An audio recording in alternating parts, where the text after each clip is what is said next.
நாம் புரிந்து கொள்ள வேண்டியது, ராகுல் காந்தி அமெரிக்காவில் செல்லும் போது வரவேற்பு அளிக்கும் மற்றும் அவருடன் இருப்பவர்கள்தான் இந்த ஆன்டி இந்தியா புரோபகாண்டாவை நடத்துபவர்கள் என்பதுதான். நீங்கள் அதன் புகைப்படங்களை பார்க்கலாம். சோசியல் மீடியாவில் இதை பரப்பி வருகின்றனர்.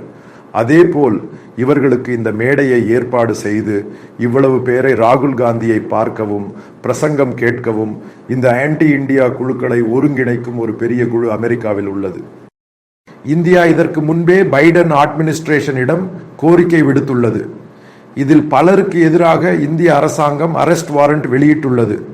பலருக்கு எதிராக பன்னு உட்பட மற்றும் 12 பேருக்கு எதிராக, அதாவது காஷ்மீருடன் தொடர்புடைய மற்றும் ஆன்டி இந்தியா செயல்பாடுகள், இந்தியாவில் பயங்கரவாத செயல்பாடுகள் நடத்த வேண்டும் என்பதற்காக பணம் செலவழிக்கும் நபர்களுக்கு எதிராக இந்திய அரசாங்கம் பலமுறை பைடன் அட்மினிஸ்ட்ரேஷனிடம் இவர்களை விடுவிக்க வேண்டும் என்று கோரிக்கை விடுத்துள்ளது.